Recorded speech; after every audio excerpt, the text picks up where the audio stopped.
सभी का। घड़ी में 9 बजने वाले हैं। वक्त हो गया है आपके favourite morning prime time show 9 बज गए का। आपके साथ हूं मैं नेहा बाथम। सियासी घटनाक्रम से भरपूर रहा ये वीकेंड और ऐसे में अगर आप वीकेंड में खबरों से दूर हो गए हैं तो अगले 1 घंटे तक रहिए हमारे साथ, क्योंकि आपको मिलेगी देश और दुनिया की हर वो खबर जिसका सीधा सरोकार आपसे है। लेकिन खबरों का सिलसिला शुरू करने से पहले हमेशा की तरह बुलेटिन की कुछ झलकियां आपको दिखा देते हैं। तालिबान की बात होगी क्योंकि इसके राज में कैसी है काबुल की सुबह। प्रेसिडेंशियल पैलेस से सड़कों तक तालिबान का झंडा, लेकिन वीरान है सड़कें और बाजार। आकाश विजयवर्गीय की बर्थडे पार्टी में उड़ी कोरोना प्रोटोकॉल की धज्जियां, जुटी समर्थकों की भारी भीड़। ये आपको दिखाएंगे कि कैसे इस पूरी बर्थडे पार्टी में कोरोना को लेकर लापरवाही बरती गई। जाको राखे साइयां, मार सके ना कोई। भदोई में टोल बूथ में घुसा ट्रक, लेकिन बाल बाल बचा टोल कर्मी। इसकी तस्वीरें आपको दिखाएंगे और ठीक आधे घंटे बाद यानी कि सुबह 9:30 बजे 100 शहर 100 खबर।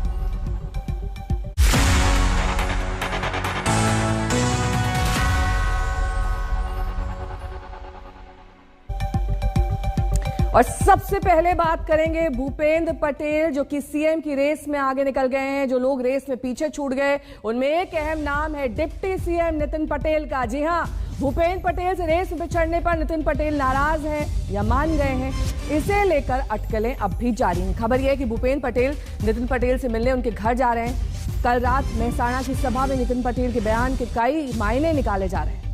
नितिन पटेल ने सभा में कहा कि मोदी साहब का सूत्र सबका साथ सबका विकास है। उसी सूत्र के आधार पर पिछले 30 साल से मैं बीजेपी के लिए काम कर रहा हूं। कई उतार चढ़ाव मैंने देखे हैं। मैं और कहीं का नहीं बल्कि मैं मेहसाणा का हूं, जिस वजह से मुझे सत्ता का कोई मोह नहीं। पार्टी ने जो जिम्मेदारी सौंपी है मैं वही करता हूं। पार्टी के सुख से सुखी होता हूं और पक्ष के दुख से दुखी हो जाता हूं।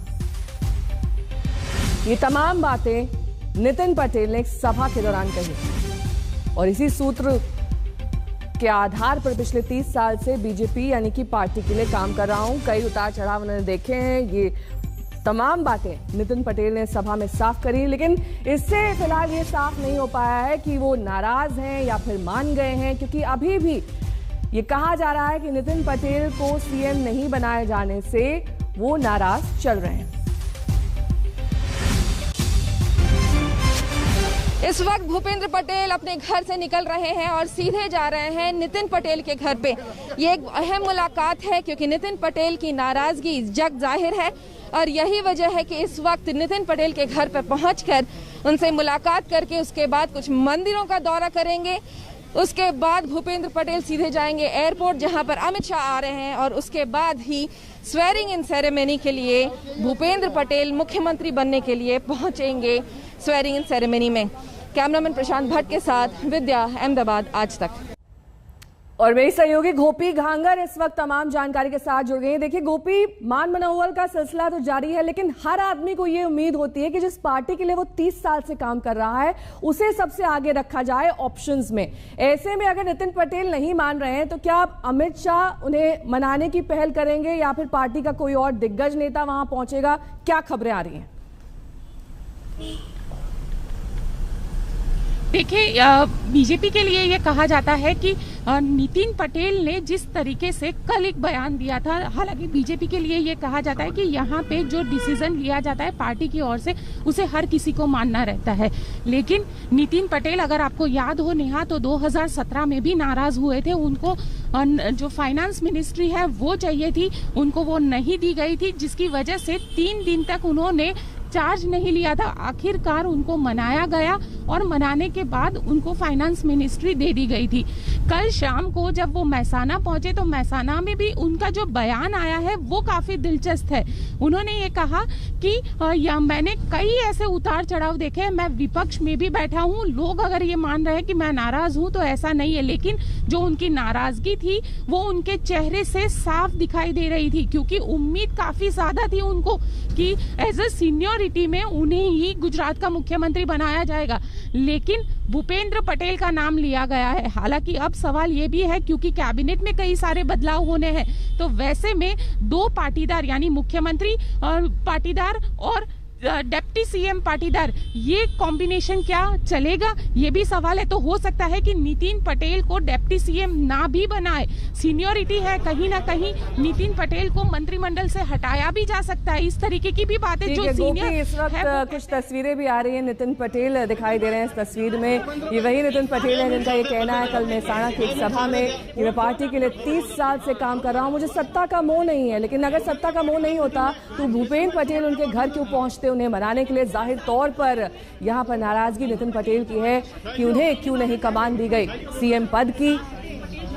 सुबह से ही लोगों के आने का सिलसिला उनके घर पर जारी है, लेकिन अब देखना दिलचस्प होगा कि किस तरीके से उनका पोर्टफोलियो दिया जाता है, उन्हें मंत्रिमंडल में कैसे शामिल किया जाता है कि नाराजगी दूर हो सके। हालांकि आज 2:30 बजे शपथ ग्रहण समारोह होना है। भूपेंद्र पटेल बतौर सीएम गुजरात होंगे और ये देखिए हम आपको वो बयान दिखा रहे हैं नितिन पटेल का जो उन्होंने कल मेहसाणा में दिया था। उन्होंने कहा कि सत्ता का कोई मोह नहीं है और अगर ऐसा होता तो फिर नाराजगी क्यों होती, ये सवाल बार बार उठ रहा है। पार्टी के सुख से वो सुखी होते हैं और पार्टी के दुख से दुखी, ये तमाम बातें नितिन पटेल की ओर से कही गई।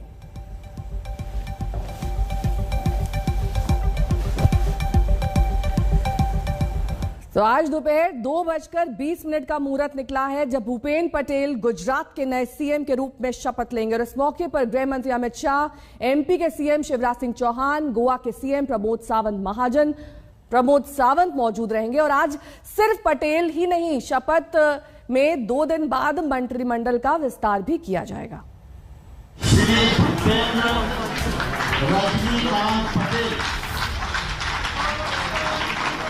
न चर्चा थी न रेस में दिख रहे थे, लेकिन जब ऐलान हुआ तो सब चौंक गए। बीजेपी ने गुजरात के नए सीएम पद के लिए भूपेंद्र पटेल के नाम पर मुहर लगा दी और विधायकों ने इस फैसले को अपनी मंजूरी भी दे दी। मैं सदन में ये पूछना चाहूंगा, इस काम के अतिरिक्त कोई प्रस्ताव है?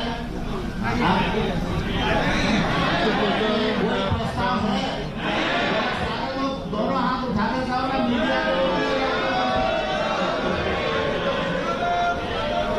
माननीय नरेंद्र भाई, अरे भाई कौन है? श्री नड्डा साहेब, गांधीनगर लोकसभा सांसद અને ગૃહમંત્રી વડીલ મંત્રી અનિલભાઈ શાહ સાહેબનો આ તબક્કે ખૂબ ખૂબ આભાર માનું છું કે જેમણે જવાબદારી અમને સોંપી। गुजरात के नए सीएम के रूप में मनसुख मंडाविया, पुरुषोत्तम रूपाला, नितिन पटेल और सीआर पटेल के नाम की चर्चा थी, लेकिन कोर कमेटी की करीब घंटे भर लंबी बैठक के बाद भूपेंद्र पटेल का नाम सामने आया तो सारी अटकलें धराशायी हो गई। पार्टी हमारे शीर्ष नेतृत्व ने ये जो निर्णय लिया है, भूपेंद्र भाई सक्षम है और आने वाले चुनाव उनके नेतृत्व में अवश्य भारतीय जनता पार्टी अच्छी तरह से जीतेगी, ये हमें सबको पूर्ण विश्वास है। भूपेंद्र पटेल के बारे में कहा जाता है कि वो संगठन पर अच्छी पकड़ रखते हैं। पाटीदार समुदाय से आने वाले भूपेंद्र पटेल अमित शाह के करीबी नेताओं में भी गिने जाते हैं। रजनीकांत पटेल हमारे घाटलोड़िया के जो विधायक हैं, जिनके पास एक प्रशासनिक अनुभव भी है, उनको सर्वसम्मति से चुना गया है और गुजरात भारतीय जनता पार्टी गुजरात के विकास के लिए पूरी तरीके से प्रतिबद्ध है। माननीय प्रधानमंत्री श्री नरेंद्र मोदी जी के नेतृत्व में, माननीय गृह मंत्री श्री अमित शाह जी और हमारे राष्ट्रीय अध्यक्ष श्री जगत प्रकाश नड्डा जी के नेतृत्व में हम गुजरात के विकास के लिए सब आगे तत्पर रहे। अगले साल होने वाले विधानसभा चुनाव के लिए बीजेपी ने जिस भूपेंद्र पटेल को अपना सारथी चुना है, वो 2017 में पहली बार अहमदाबाद की घटलोडिया विधानसभा सीट से विधायक बने और अब 2021 में वो गुजरात के सीएम की शपथ लेने जा रहे हैं। 2017 में वो 1,17,000 के रिकॉर्ड वोट से जीते थे। वो सबसे बड़े अंतर से जीतने वाले विधायक थे, लेकिन उनका जनाधार इतना बड़ा नहीं कि उनके नाम पर बीजेपी जैसी बड़ी पार्टी दांव लगा ले। राजनीति में वो आनंदीबेन पटेल के विश्वस्त माने जाते हैं। गवर्नेंस के नाम पर उनके पास अहमदाबाद शहरी विकास प्राधिकरण को 2 साल चलाने का अनुभव है। अपने इलाके में वो दादा के नाम से लोकप्रिय हैं। भूपेंद्र पटेल को सीएम चुने जाने के पीछे पाटीदार फैक्टर को अहम माना जा रहा है। भूपेंद्र पटेल करवा पाटीदार समुदाय से आते हैं। गुजरात में करीब 20 से 22% पाटीदार वोटर हैं, जिनमें करवा पटेल 60% और लेउआ पटेल 40% हैं। 2017 विधानसभा चुनाव में करवा पटेल के 27% वोट कांग्रेस के खाते में चले गए, जो कि 2012 के चुनाव से 18% ज्यादा थे। बीजेपी को इस समुदाय के 10% वोट कम मिले। यही वो समीकरण है जो भूपेंद्र पटेल के पक्ष में गए और बाकी दावेदार देखते रह गए। गांधीनगर से गोपी घांगर के साथ आज तक ब्यूरो।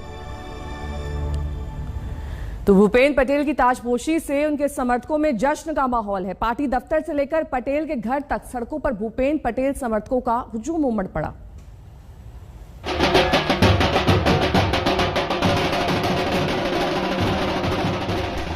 रंगारंग आतिशबाजी,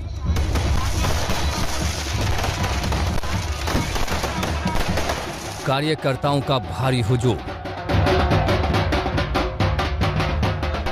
गांधीनगर में बीजेपी दफ्तर के बाहर की यह तस्वीर है। गुजरात के नए सीएम चुने जाने के बाद जब भूपेंद्र पटेल पार्टी दफ्तर पहुंचे तो कुछ इसी अंदाज में उनका स्वागत हुआ। बतौर विधायक पहले कार्यकाल में ही सबको चौंकाते हुए भूपेंद्र पटेल गुजरात के सीएम की कुर्सी तक पहुंचे हैं।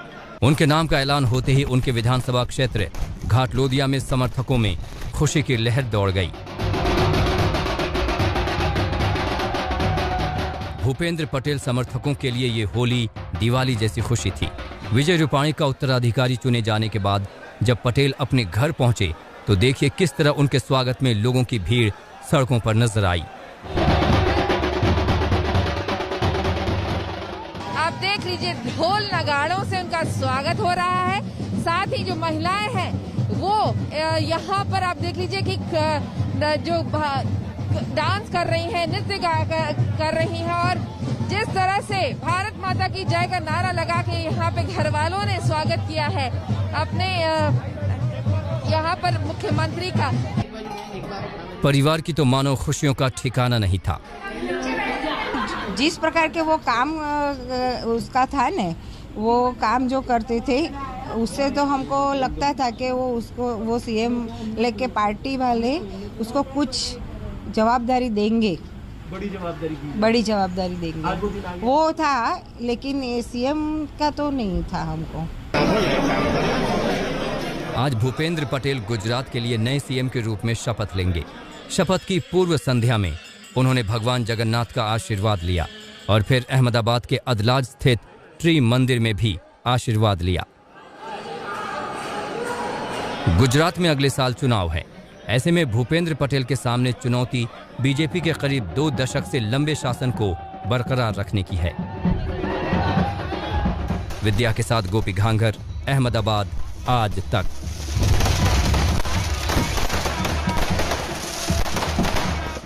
तो ये तो बात हुई गुजरात की। अब बात करेंगे यूपी में होने वाले चुनाव की। और इसकी तारीख वैसे तो 6 महीने बाद है, लेकिन बयानबाजी की कोई तारीख नहीं होती, वार पलटवार का समय भी नहीं होता। जब मौका मिलता है तब एक दूसरे के खिलाफ बयानों के तरकश के तीखे तीर चल जाते हैं।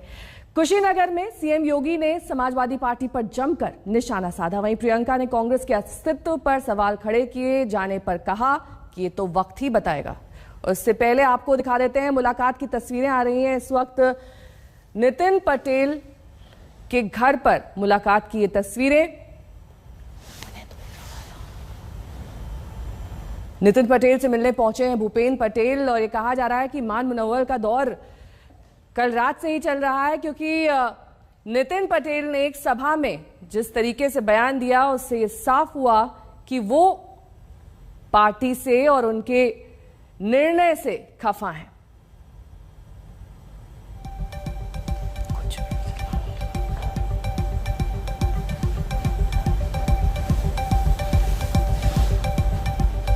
तो चलिए अब आपको दिखा देते हैं कि प्रियंका गांधी और योगी आदित्यनाथ के बीच किस तरीके से बयानों के तीर चल रहे हैं। अब्बाजान कहने वाले आसन हजम कर जाते थे। देखा जाएगा किसका अस्तित्व है। क्या राम भक्तों पर गोली चलाने वाले राम मंदिर बनाते? लड़ाई अस्तित्व की है। किसी के लिए सरकार के अस्तित्व का सवाल है तो किसी के लिए अपनी खोई जमीन के अस्तित्व को हासिल करने का सवाल। लड़ाई 2022 की है, यूपी विधानसभा चुनाव की है।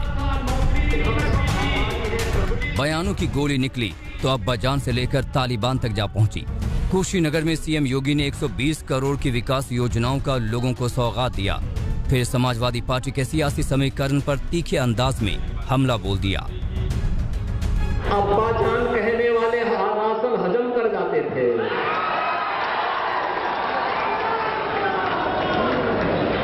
तब कुशीनगर का राशन नेपाल पहुंच जाता था, बांग्लादेश पहुंच जाता था। और आज कोई गरीबों का राशन निकलेगा तो राशन तो नहीं निकल पाएगा, लेकिन जेब जरूर चला जाएगा। समाजवादी पार्टी पर सीरियल अटैक का ये सिलसिला तेज हो गया है। अब तो चुनाव करीब है, अगले साल की शुरुआत में ही वोट गिरने हैं, लिहाजा राम मंदिर आंदोलन के मुद्दे की तपिश दिखने लगी है। क्या राम भक्तों पर गोली चलाने वाले राम मंदिर बनाते?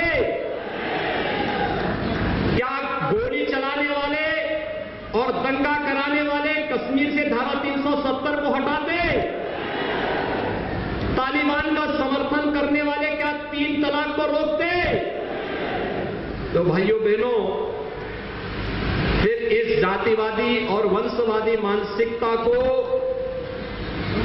प्रदेश की जनता कतई बर्दाश्त न करे। यूपी में बीजेपी से लेकर समाजवादी पार्टी, बीएसपी से लेकर कांग्रेस, हर पार्टियों ने जोर लगा दिया है। प्रियंका गांधी भी रायबरेली से लेकर अमेठी तक दौड़ लगा रही हैं। रायबरेली में पीड़ित परिवार का दर्द जाना तो कार्यकर्ताओं के साथ मंत्रणा भी की, लेकिन जब बीजेपी ने कांग्रेस के ही अस्तित्व पर सवाल खड़े किए तो प्रियंका ने वक्त का हवाला दे डाला। तैयारियां हो रही हैं। अब मैंने अपने संगठन, अपने कार्यकर्ताओं से मीटिंग रखी है जी। तो कर रहे थे। भाजपा कह रही है कांग्रेस का अस्तित्व नहीं है। वो देखा जाएगा किसका अस्तित्व है।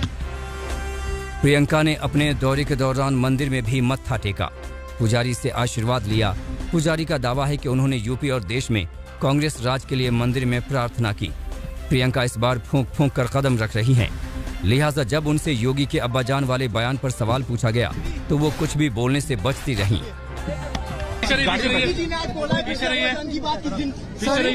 योगी जी ने फिर बोला 2017 से पहले अब्बाजान जो करते थे उनको राशन खाली मिलता था। 2022 का चुनाव कांग्रेस के लिए भी लिटमस टेस्ट है, वहीं सीएम योगी के लिए सबसे बड़ा चैलेंज है।